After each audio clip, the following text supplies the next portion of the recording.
Hello everyone, আসসালামু আলাইকুম। Welcome to Mira and daughter. আশা করি যে যেখান থেকে দেখছেন সুস্থ এবং ভালো আছেন। আলহামদুলিল্লাহ, আমরাও ভালো আছি। আমার আরও একটি নতুন ভিডিওতে সবাইকে ওয়েলকাম করছি। প্রতিদিন সকালে প্রত্যেকটা গৃহিণীর সকাল শুরু হয় বেডরুম থেকে উঠে কিচেন দিয়ে। প্রত্যেকটা গৃহিণী কিন্তু তার সংসারের প্রত্যেকটা সদস্যের জন্য সকালে ঘুম থেকে উঠে কি নাস্তা বানাবে এই চিন্তাটা করেই কিন্তু ঘুম থেকে উঠে। রাতে ঘুমানো যাওয়ার আগেও কিন্তু ওই চিন্তাটা করেই ঘুমাতে যায় যে কাল সকালে কি নাস্তা বানাবো। ঘুম থেকে উঠেও ওই চিন্তাটাই থাকে যে এখন কি নাস্তা বানাবো। তো এটা যে শুধু আমার চিন্তা থাকে তা না, কিন্তু আমাদের প্রত্যেকটা গৃহিণীর কিন্তু এই একই চিন্তা থাকে। সকালে ঘুম থেকে উঠে একটু ফ্রেশ হয়ে তারপরে ঘরটা ঝাড়ু দেওয়ার পরেই কিন্তু এখানে নাস্তা বানাতে চলে এসেছি। তো যেহেতু বৃহস্পতিবার, রুবামার বাবারও অফিস আছে, রুবামারও স্কুল আছে। তো খুব সকালে কিন্তু ঘুম থেকে উঠে হয়, 5টার সময় ঘুম থেকে উঠতে হয়। তো ঘুম থেকে ওঠার পরেই কিন্তু পরোটার জন্য ডোটা আগে তৈরি করে রাখি। তারপরে কিন্তু ফ্রেশ হই আর ঘরটা ঝাড়ু দেই। এদিকে ডোটা মেখে রাখলে হয় কি একটু সময় হয়, ডোটা ভালোভাবে সেট হয়ে যায়। তো পরোটাগুলো বেলে এখানে কিন্তু আমি ভেজে নিচ্ছি। তো খুব বেশি যে পরোটা বেলতে হয় তা কিন্তু না, 4 থেকে 5টা পরোটা বেললেই কিন্তু হয়। 4টা পরোটাই সাধারণত বেলে থাকি, 5টা বেলতেই হয় না। তো এখানে এই যে পরোটাগুলো কিন্তু এক এক করে ভেজে নিচ্ছিলাম। তো এখন এই মুহূর্তে যারা আমার ভিডিওতে ক্লিক করেছেন এবং ভিডিওটি দেখা শুরু করেছেন, তারা প্লিজ ছোট্ট একটি লাইক দিয়ে আমার ভিডিওটি কন্টিনিউ করবেন। আপনাদের ছোট্ট একটি লাইক পারে আমাকে আপনাদের মতো আরও কয়েকজনের কাছে পৌঁছাতে। আর আজকে যারা আমার চ্যানেল নতুন ভিজিট করছেন, আমার ভিডিওর কোথাও কোনো অংশ যদি ভালো লেগে যায় তো প্লিজ আমার চ্যানেলটি সাবস্ক্রাইব করে আমার পাশেই থেকে যাবেন। ইতিমধ্যে যারা এই কাজগুলো করে ফেলেছেন তাদেরকে জানাই অসংখ্য অসংখ্য ধন্যবাদ। এখানে আমার আর রুবামার বাবার জন্য পরোটাগুলো ভেজে নেওয়ার পরে রুবামার জন্য কিন্তু একটা কিমা পরোটা ভেজে নিয়েছি, যেটা ওকে টিফিনে দিব। ওকে যদি শুধু পরোটা ভেজে দিতাম আর ডিম পোস্ট করে দিতাম তাহলে কিন্তু সে টিফিনে খাবে না। যদি আলু ভাজি করে দিতাম তাহলে খুশি মনে খেয়ে নিত, কিন্তু আলু কুচি করার মতো সময় আসলে সকালে ওভাবে পাওয়া যায় না। যার কারণে আগের দিনের মুরগির মাংস রান্না ছিল, ওখান থেকেই 2 পিস মুরগির মাংস নিয়ে একটু কিমার মতো করে পরোটার ভিতরে দিয়ে পরোটাটা বেলে দিয়েছি বুদ্ধি করে। তো এতে করে হবে কি বাচ্চাও খুশি থাকবে। বাচ্চারা কিন্তু দেখবেন চিকেন খেতে খুব পছন্দ করে। যে কোনো জিনিসের মধ্যে যদি একটু চিকেনের ছোঁয়া পায় তাহলে দেখবেন অনেক খুশি মনে কিন্তু খেয়ে নেয়। ভিডিওর এই অংশটুকু ছিল রুবামার স্কুল ছুটি হওয়ার পরের অংশ। তো যেই মুহূর্তে স্কুলটা ছুটি হবে ঠিক তার আগের মুহূর্ত থেকে মানে 10:45টার থেকে এত জোরে বৃষ্টিটা শুরু হয়েছে, আসলে সবগুলো গার্ডিয়ান আমরা খুব বিপদে পড়ে গিয়েছিলাম। রিক্সা পাওয়া যাচ্ছিল না ঠিকঠাক মতো, যাও রিক্সা পাওয়া যাচ্ছিল সেগুলো ডাবল ভাড়া চাচ্ছিল। ডাবল ভাড়া চাইলেও করার কিছু নেই, বাসায় তো ফিরতেই হবে। তো এখানে কিন্তু এই যে রিক্সা ধরে বাসায় আসছিলাম আর রুবামা তো রিক্সায় বসে হাত বের করে পানিতে, বৃষ্টির পানিতে হাত ভিজাচ্ছিল আর খুব খুশি হয়ে যাচ্ছিল, খুবই মজা পাচ্ছিল।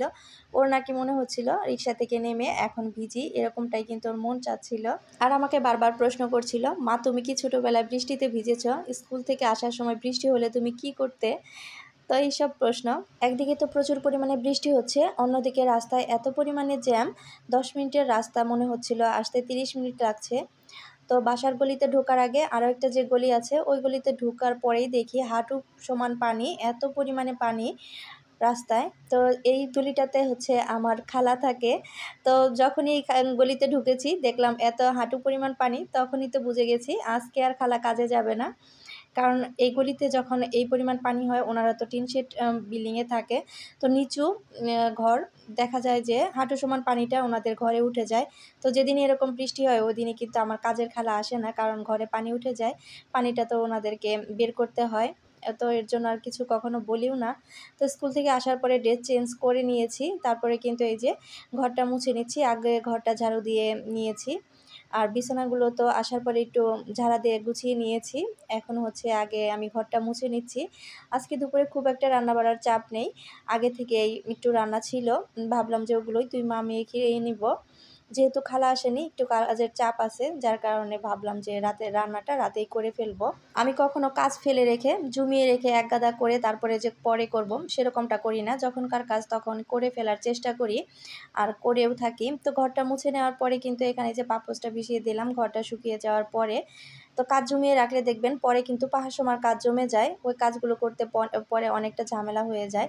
তো আমি চেষ্টা করি প্রতিদিন আমার কাজগুলো করে ফেলার জন্য, বিশেষ করে ফার্নিচারগুলো প্রতিদিনই একবার হলেও মুছে নেওয়ার চেষ্টা করি। সংসারের যে কোনো কাজ ফার্নিচার মোছা বলেন বা যে কোনো কাজই বলেন, সেটা যদি জমিয়ে রাখেন যে আজ করব না কাল করব বা কয়েকদিন পরে করব, সেক্ষেত্রে দেখবেন পরিশ্রমটা কিন্তু অনেক বেশি হবে আর কাজ করতেও কিন্তু অনেক বিরক্ত লাগে।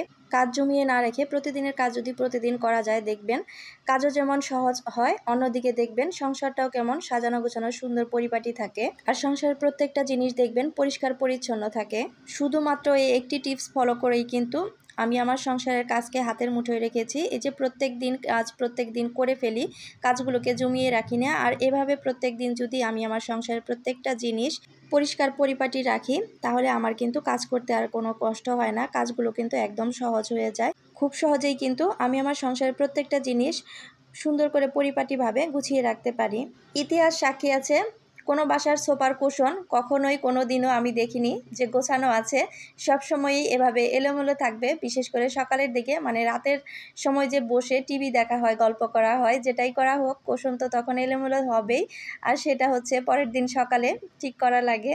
তো এটা যে শুধু আমার বাসায় হয় তা কিন্তু না, প্রত্যেকটা বাসায় হয়।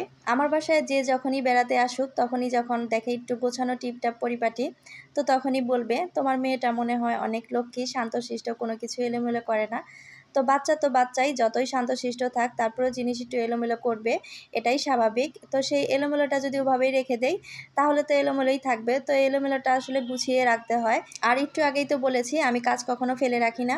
তো নষ্ট বা এলোমেলো করার পর মুহূর্তেই দেখা যায় আমি ওটাকে আবার তৎক্ষণাৎ ঠিক করে ফেলি, যার কারণে কখনোই বাসাটা যে একদম এলোমেলো হয়ে থাকা ওরকমটা আর কখনোই হয় না। রুবামা জন্মের আগে যখন কেউ আমার বাসায় বেড়াতে আসতো, তখন আমার বাসা পরিপাটি টিপটাপ গোছানো দেখে বলতো যে এখনও তো বাচ্চা কাচ্চা হয়নি, যার কারণে এত বাসাটা টিপটাপ গুছিয়ে রাখতে পারো। আর যখন এখন রুবামা আছে, তো তখন এসে বলে কি তোমার বাচ্চাটা মনে হয় খুব শান্ত, লক্ষ্মী, যার কারণে সব জিনিস পরিপাটি গোছানো থাকে, কোনো কিছু এলোমেলো করে না। প্রত্যেকটা বাচ্চাই কিন্তু একটু দুষ্টামি করবে, ঘরের জিনিস একটু এলোমেলো করবে, এটাই স্বাভাবিক।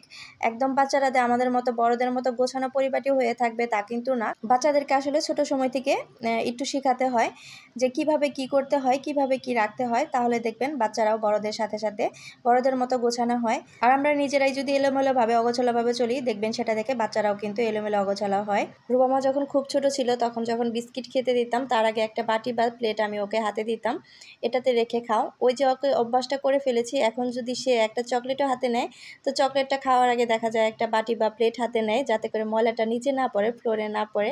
তো আজকের ভিডিওটি কিন্তু এখানেই রাখবো। সবাই ভালো থাকবেন, সুস্থ থাকবেন, আমাদের জন্য দোয়া করবেন। দেখা হয় নেক্সট কোনো ভিডিওতে। আল্লাহ হাফেজ।